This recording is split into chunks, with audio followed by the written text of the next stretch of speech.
हाय, देव बरो दीस दिव सगळ्यांक. परत वेळ आयलो युकेच्या शहरात वचपाचो दाखोवंक एक बरो तियात्र. थंयसर आमचो बाब पिटर द मेर्सिसाचो तियात्र. तुम्ही पिटर द मेर्सिसाका सगळे वळखतात. एक बरो डायरेक्टर, एक बरो ऑर्गनायझर. ताचो नवो तियात्र डायव्हर्सी युकेच्या शहरान आता ह्या म्हयन्याचे म्हणजे एप्रिलाचे 21 तारखेतान सुरू जाता.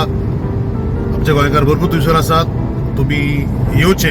गोंयांत हांव, अनिल आनी ऑल्गा ह्या शोक येतात. बरी कातारां थंयसर तुमकां आयकूंक मेळटली. बरो तियात्र, बरी कॉमेडी, बरी पार्ट. त्या भायर आमची बरी कातारां तुमकां थंयसर आयकूंक मेळटली. तर हांव वाट पळोवन रावता. सद्याक हांव केपेंतल्यान भायर सरला एअरपोर्टाचेर वचपाक. म्हजें सांगात सदांची बरी म्हजो इश्ट डॉमिनिक सुवारीस आसा म्हाका एअरपोर्टाचेर पावोवंक. आनीक कांय खिणां भितर आमी एअरपोर्टाचेर पावतले. एअरपोर्ट रोडाचेर आसात. तर परत उगडास कोत्ता 21 तारखेतान आमचो पिटर द मेर्सिसाचो नवो तियात्र डायव्हर्सी हो युकेच्या शहरात तुमकां पळोवंक मेळटा. तर वाट पळोवन रावात. मेळया फुडें. देव बरें करूं.